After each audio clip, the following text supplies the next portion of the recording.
Bonjour à tous, ravi de vous retrouver pour cette nouvelle page d'actualité en Savoie-Mont-Blanc. Voici les titres que nous allons développer en ce lundi 17 juillet. Avec les vacanciers en nombre dans nos départements, la préfecture est vigilante, notamment en ce qui concerne la sécurité dans les campings. Après le terrible accident du Grand Bornand en 1987, les normes ont été renforcées. Ce matin, un contrôle avait lieu du côté de Thônes, nous y étions. Et puis nous irons à la découverte d'un jardin au perché. Niché à 2000 mètres d'altitude, le jardin du Mont-Cenis accueille petits et grands pour découvrir la flore alpine. Et elle est imposante avec 250 espèces de fleurs à découvrir. Je vous le disais en titre, les contrôles de sécurité se multiplient dans les campings en cette période estivale. Il faut dire que la Haute-Savoie a connu un drame en 1987 et une crue brutale du Born qui a submergé le camping du Grand Bornand et a fait 20 morts. Après la grosse polémique qui suivit ce drame, la sécurité des campings a été soumise au risque naturel et est devenue une affaire publique. Ce lundi matin, la commission départementale pour la sécurité des occupants des terrains de camping a contrôlé un site à risque du côté de Thônes. Sébastien Germain y était. Depuis maintenant 2 étés, les vacanciers du camping Le Tréjeux à Thônes ne peuvent plus profiter pleinement du Malnan, le torrent en contrebas de l'établissement. La faute à la crue du 8 septembre 2014 qui avait conduit à une évacuation totale. Ce lundi matin, les services de l'État ont donc procédé à un contrôle de ce camping dit à risque. Pour faire simple, c'est vérifier que la sécurité est assurée de manière correcte pour l'ensemble des usagers du camping qui sont là en vacances et pas pour avoir des frayeurs ou des mauvaises surprises. Voilà. C'est gérer la sécurité globalement sur le camping. Il y a des risques d'érosion possibles sur la berge rive droite sur laquelle on est posé, ce qui impose un recul des emplacements. Matérialisée par ces petits piquets rouges, cette bande de sécurité est désormais interdite pour les emplacements.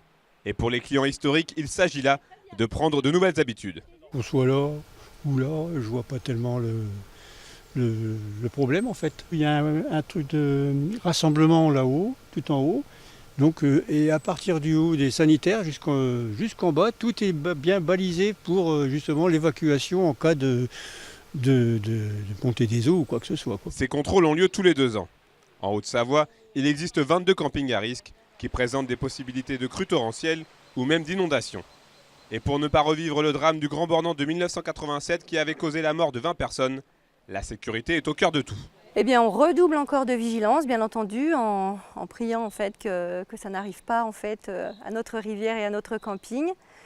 Donc on a un bel enrochement, donc on est déjà bien protégé quand même. Ça c'est quand même important, ce qu'ils n'avaient pas malheureusement bien sûr à Grand Bornand. Ils avaient eu un gros bouchon. Nous on n'a pas eu cette chose-là, donc tant mieux. Pour le camping du Tréjeux, l'examen de ce lundi a été validé sans encombre.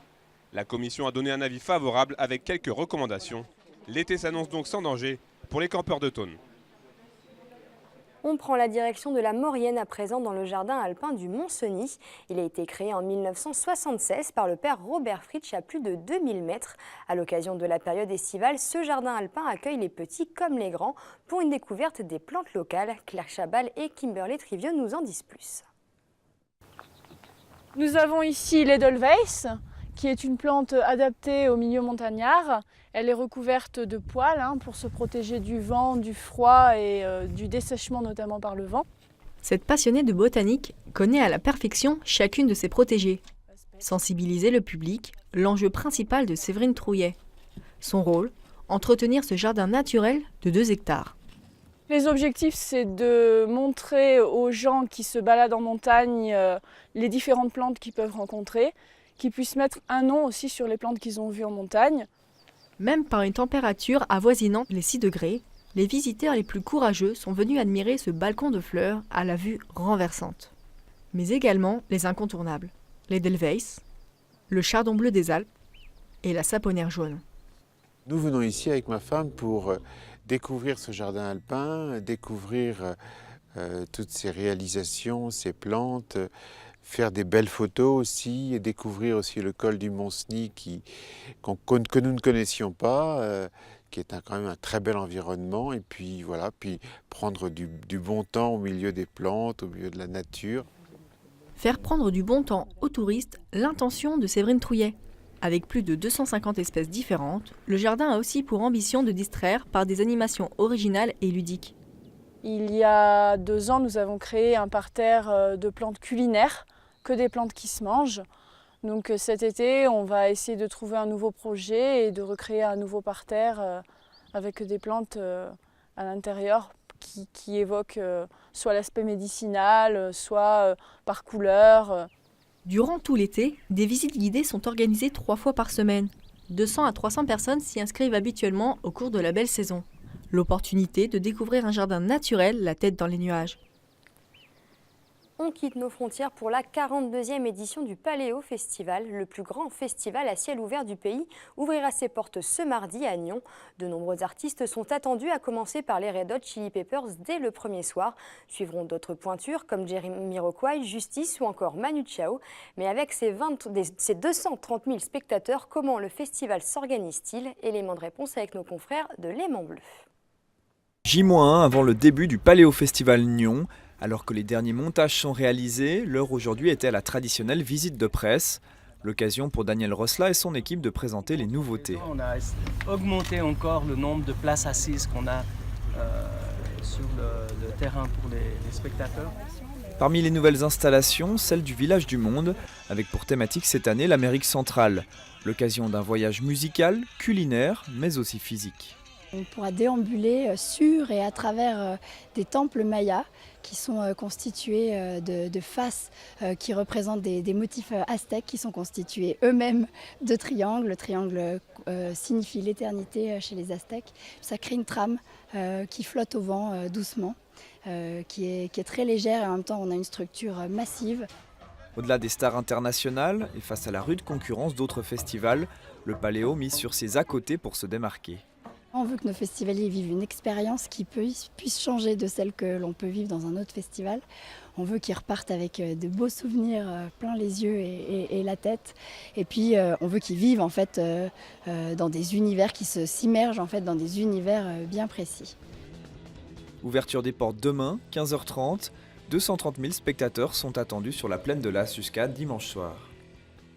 On reste dans la musique avec la 2e édition de l'Impérial Live Festival. Il aura lieu à l'Impérial Palace d'Annecy-le-Vieux du 15 au 30 août prochain. 15 jours de jazz, de musique classique mais aussi de théâtre. 3 festivals en un donc. Chaque jour à 18h30, un concert de jazz gratuit aura lieu avant un concert payant à 21h. On écoute la chef d'orchestre Elisabeth Cooper au micro de Sébastien Germain.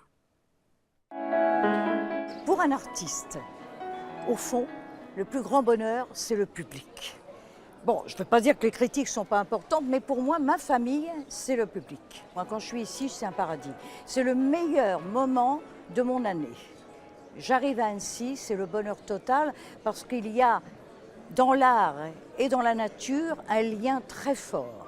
Le classique est à base de jazz aussi. D'ailleurs, tout vient des rythmes africains d'abord. Et voilà, d'ailleurs, Mozart a composé, Mozart est encore moderne, mais pour moi, il y a du jazz dans le classique. Et puis une information qui devrait plaire aux Annéciens et surtout aux touristes, le chantier de rénovation du Palais de Lille, lancé au printemps 2016, a pris fin.